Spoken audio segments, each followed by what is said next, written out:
You're watching the Ram Pump Wizard. In today's Ram Pump video, I'm going to be installing a 1¼ inch ram pump with my friend David. Now in this video, you're going to see the early concept of the Silt filter bucket and also the screened intake. Those two products have now been developed and are now for sale at landhouse.com. Alright, I hope you enjoy this full installation video. So we have a 20-foot section of 1¼ PVC that we are snaking through the woods. And we're going to be using a screened intake, which is right here. And let me show you how I made that real quick. I used a piece of 3-inch PVC and put a whole bunch of holes in it. Capped it on one end. The other end has a coupling and a 3-inch to 1¼ adapter. And then on top of that has some metal screen with a couple of hose clamps to keep that from unraveling.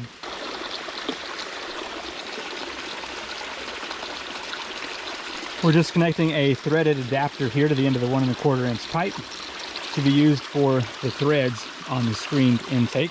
We're going to use this little pool that's right here, and we'll have to put some more rocks to make a little dam, just to bring the water up enough to fill this screen. Normally you would leave it for like 24 hours.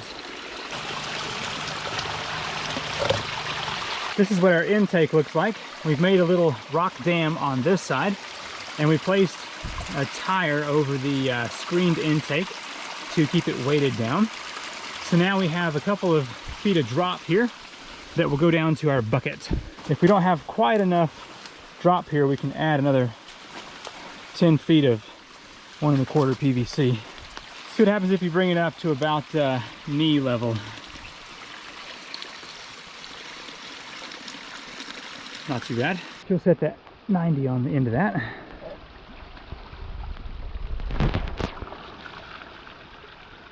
Now when I made this bucket, it has a unisill on this side and one down here. This is a product that you just drill a hole and then insert it, and whenever you put your pipe into it, it will flare out the backside and keep the pipe in place. So this little piece here is just simply going to be a drain, so that if enough silt and sediment builds up in this bucket, you can just pull this plug and it will drain out. So if you will, set this lid on there. That'll just help keep some junk out of it.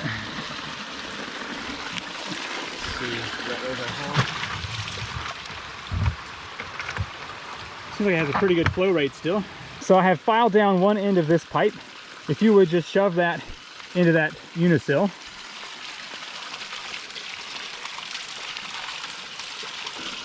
Yeah, now I've got about an inch. Okay, nice. So from there, we need to attach our other end of the pipe. So we may have to pull our supply line out just so we can glue that real quick.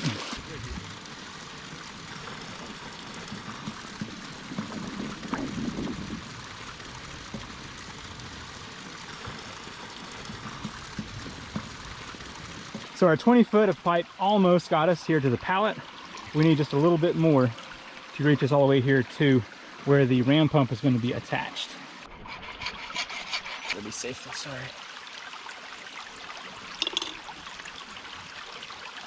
Nice.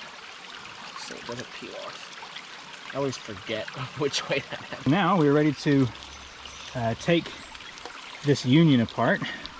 And screw that ball valve on there. Now these have an O-ring on the other end. If that gets lost, it doesn't work. Ah, so it's good to know. Like that? Yep. Like getting lost right as you squeeze it. Now you'll notice that the ram pump pressure tank is vertical. That's really important to keep your air up here in the top. If you lean it, the air sometimes will leave the pump and cause the pump to hit hard, which you don't want. And you'll also notice with the stainless steel valve, it is tilted off to the side. That allows the heavier valve to hang a bit open and close easier. So we're going to be using some plumber's tape and a couple of exterior screws here to get this pump locked down. And I found that using this inline valve is a good place to put this attachment here. Okay, the next step, we're going to put some Teflon tape on this 3/4 inch to, it's a NPT thread to garden hose thread. That generous through finger. Your delivery pipe can be anything you want. We're going to be using garden hose for this 1 1/4 pump. Works pretty good. The hill behind me is somewhere around the 15 to 20 feet above the pump, which means our approximately 4 feet of head pressure should work perfectly for this situation. I'm going to set the supply line back into the bucket. There we go. That ought to do it. The bucket is full and the water is jetting outside the top. So that should keep us pretty well air free as long as our pump is using the water going into the bucket. So in order to start the pump, first open up your ball valve on the drive pipe. Now, there is, let's start on its own. Nice. Nice. So oftentimes there's air stuck in your drive pipe and you have to hold the valve down until that air is out. Because what's happening is water's coming down your drive pipe, slamming this waste valve closed and sending a pressure wave back up the pipe. If that pressure wave finds an air pocket, it's going to think that's the source and it will return to the check valve and it'll just cycle faster and faster until it stops. But this time we are good. I bet since our hose already had so much water in it, the back pressure is already built. You just pulled it, yeah. Yeah. So we should be able to walk up the hill and see output at the top.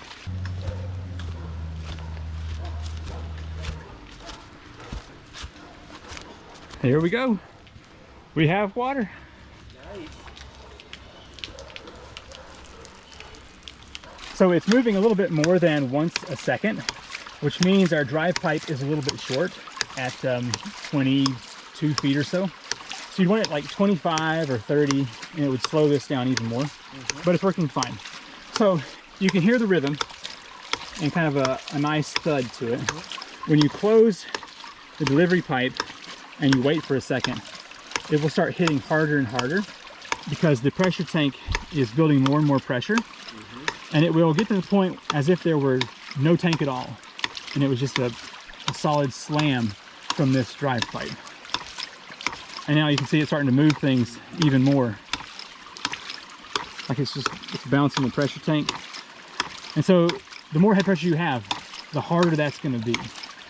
So say you were working with 15 feet of head pressure, you might actually break stuff if you lock down the delivery. Gotcha. So, and also if you open this too quick, sometimes it will stop the pump. We're good here though, because our delivery is high enough. Well, we don't have a ton of head pressure. So now it's kind of, you can kind of hear a difference. The higher your head pressure, the heavier it gets. Okay, and go. We've got a quart jug. We are going to measure the flow rate at the top, see what we've got.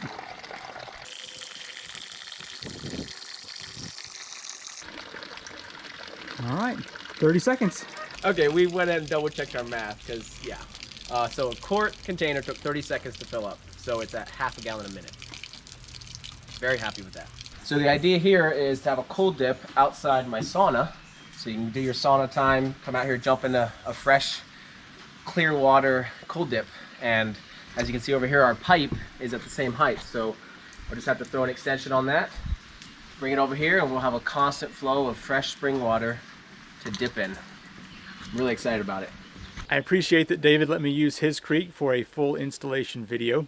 He did most of the work and enjoyed that pump for several years before a large flood came and washed out that pump. Now he is using the pump to put water into his cold plunge, and that was a fun and different kind of way of using the ram pump. I hope you've enjoyed the video, and I will see you in the next one.